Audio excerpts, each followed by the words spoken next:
A única chance que o Brasil tem de brigar pelo título da Copa do Mundo é se esses dois caras aqui jogarem perto do que eles jogam no Real Madrid e no Barcelona na seleção brasileira. Olá pessoal, o Brasil perdeu para a França ontem, na quinta-feira, por 2-1 e ficou nítido o abismo que nós estamos hoje em dia das grandes seleções, daquele pacote das favoritas. Eu acho que é a primeira vez que a seleção brasileira chega numa Copa do Mundo e não faz parte do pacote das favoritas, porque ninguém está mais levando em consideração o peso da história, o peso da camisa, a amarelinha, ninguém está levando mais em consideração. Então o Brasil não chega no grupo das favoritas, né?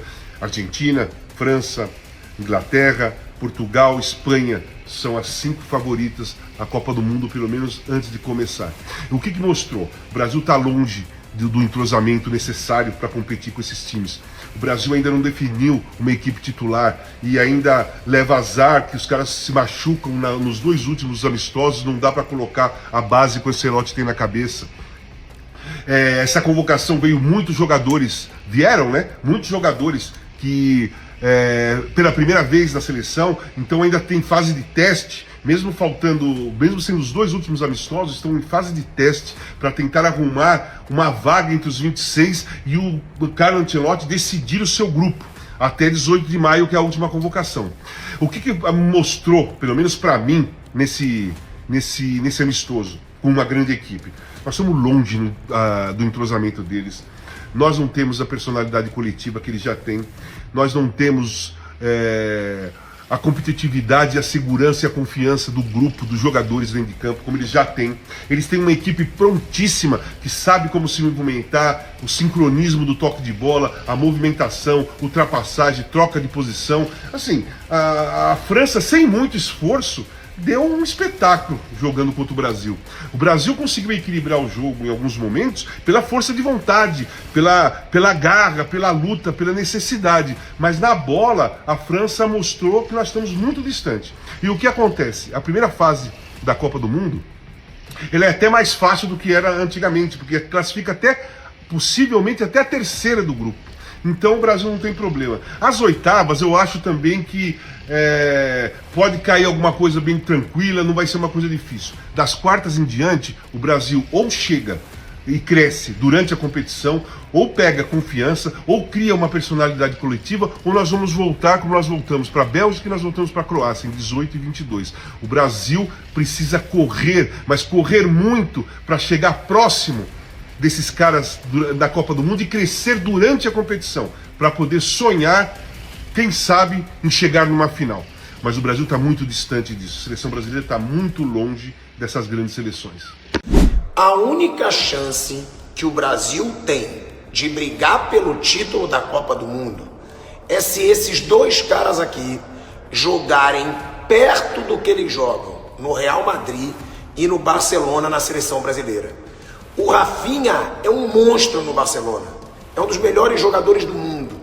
Vinícius Júnior no Real Madrid, protagonista, bicampeão de Champions, um cara gigantesco. Mas quando chega na seleção, os dois jogam muito abaixo do que eles jogam nos seus clubes. Que é o que eu falo do Luiz Henrique. O Luiz Henrique é o único da seleção brasileira que mantém na seleção o futebol que ele joga nos clubes. O cara não tem medo de jogar, o cara tem coragem, o cara arrisca. Cara, Vinícius Júnior e Rafinha estão muito abaixo do que eles entregam no Real Madrid e no Barcelona. E são 2 jogadorzaços. Então é por isso que eu falo, como fã do futebol desses 2 caras, não dá para achar normal o que eles vêm entregando na seleção brasileira. Se o Rafinha e o Vinícius Júnior jogarem perto na seleção brasileira, o que eles jogam no Real e no Barcelona, cara, essa seleção pode fazer frente com qualquer seleção do futebol mundial. A França é melhor que o Brasil. O Brasil estava todo desfalcado, mas com 1 a menos, com 1 a mais, do jeito que o Brasil ficou, não dá para só ter começado a jogar realmente, a criar, quando o Luiz Henrique entrou. Esses caras têm que entregar na seleção que eles entregam nos clubes, senão vai ser impossível o Brasil almejar alguma coisa grande nessa Copa do Mundo. Quem não assistiu o jogo Brasil 1, França 2, vai ao app do Flash Score, que você baixa clicando no link que tá aqui na descrição do perfil e olha as estatísticas, vai achar que foi um jogo bem equilibrado e que o Brasil talvez tenha perdido ao acaso. Por quê? A França só leva melhor nas estatísticas na posse de bola, 54-46. Todas as outras estatísticas, o Brasil leva melhor, finalizações no alvo, escanteios e por aí vai. Só que no jogo não foi essa a realidade. O jogo mostrou uma França muito mais pronta que o Brasil, e é natural, e uma França nesse momento muito mais forte que o Brasil, em especial pelo fato do Brasil ter tido 8 desfalques. Isso tem que estar na conta. Então, diante desse cenário, uma França com um trabalho de um treinador de 14 anos contra o Brasil com um trabalho de um treinador que não tem 12 meses, eu acho que o resultado do jogo poderia até ter sido pior. O Brasil perdeu para a França por 2-1, competiu até o fim. Na última bola do jogo teve até a chance de empatar numa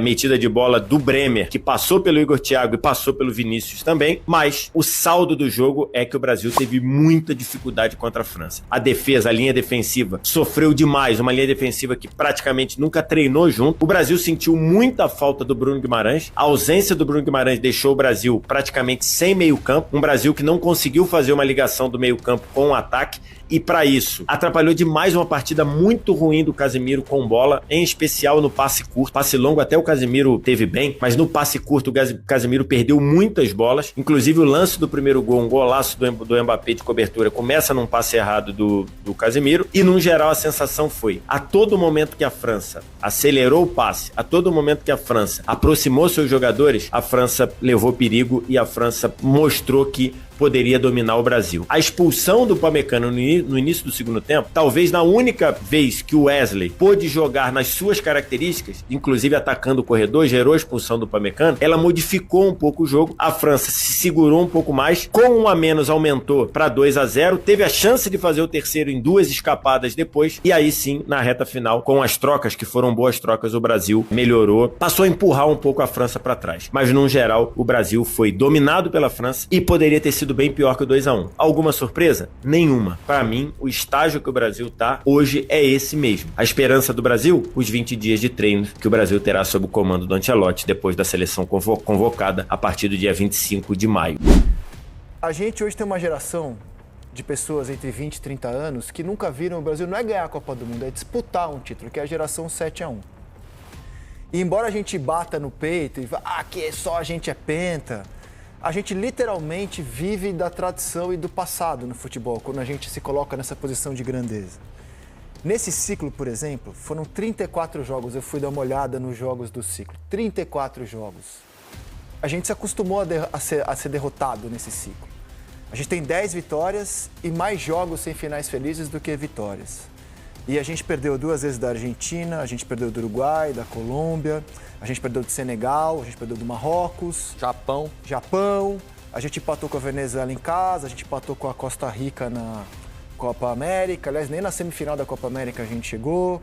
Algumas dessas derrotas com a torcida adversária gritando olé já no meio do segundo tempo, contra a Colômbia, Uruguai. Então é um ciclo de aproveitamento de 51%. Sabe o que é isso? Em Campeonato Brasileiro é time que não vai nem para a Libertadores, vai para a Sul-Americana. Então esse é o nosso estágio hoje, é o estágio da seleção brasileira. Aí a gente vai e encara uma das melhores seleções do mundo, né? Na prateleira ali com Espanha, com Argentina,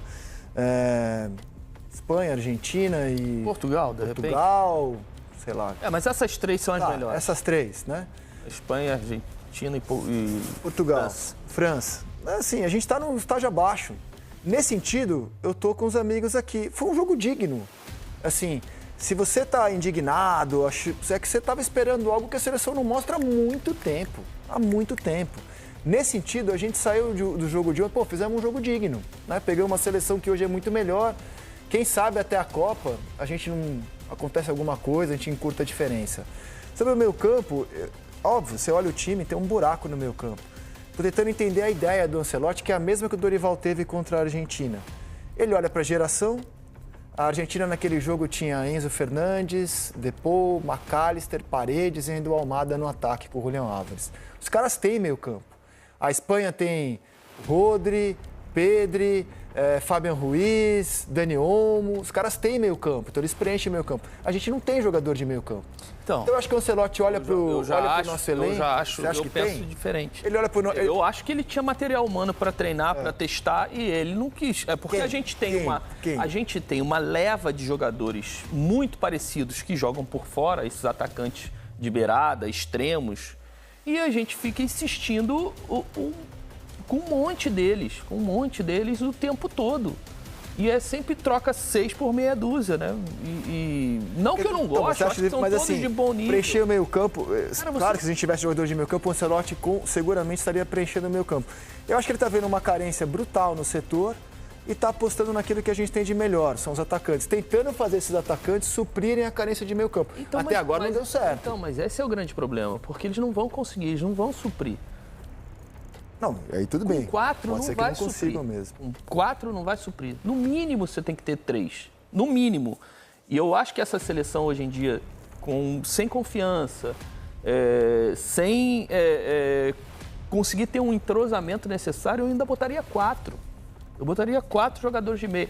É lógico que agora ficar aqui falando de uma última convocação para a Copa do Mundo, vai falar, o Roger é maluco, ele não testou. Agora ele tem que ir com essa filosofia dele, né? Ele não pode também mudar Ontem foi o 9º jogo dele. Desde o ano passado? Desde o ano passado. Estreia contra o Equador. Contra o Equador fora de casa. Ele pegou o Equador fora de casa, sim. Pegou Paraguai em casa, pegou Chile no Maracanã, pegou Bolívia fora, pegou amistosos contra... Japão e a Coreia, Senegal, Tunísia e Senegal e ontem. O aproveitamento dele é de 51%, é inferior ao do Dorival. O trabalho do Ancelotti até agora, para mim, é de regular para ruim. É de regular para ruim. Eu acho que é muito que ele não conseguiu. Tempo e ele teve tanto tempo para treinar o time? Teve algum período? Importante essa pergunta. Cara, vai parecer que a gente está passando pano, mas é só informação. O Brasil tinha muito desfalque para essa data FIFA, né? A defesa, por exemplo, nunca tinha nem treinado junto. O primeiro treino do Brasil nos Estados Unidos tinha só 3 titulares do jogo em campo. É um ponto que eu relevo, tá? É difícil. Mas ele convocou, para mim, ele não fez uma grande convocação para essa data FIFA. Ele teve que fazer algumas modificações. Inclusive ontem ou hoje convocou o Vitor Reis, né? Vitor Reis, no lugar do Marquinhos. No lugar do Marquinhos. Bom jogador? Bom jogador, mas... Bom jogador. Jovem. Ele tá correndo atrás de saúde, Roger. Não, tudo bem, mas... Ele tá procurando jogador saudável, jogador que corra. Eu sei, Lino, lógico, ele tem todo o direito de convocar quem ele quiser, mas nunca esteve num radar assim, né? Primeira vez que é convocado. Então, mas num radar assim de 50, lista larga, eu nunca vi o nome do Vitor Reis. Não lembro também, não lembro. Tá, o Fabrício Bruno... O Léo Pereira também não estava... Sim, mas, por exemplo, Fabrício Bruno foi convocado todas as vezes. É verdade. Então é o quê? Um descarte do Fabrício Bruno? A gente tem, inclusive, né, diretor, todos os zagueiros convocados pelo Ancelotti.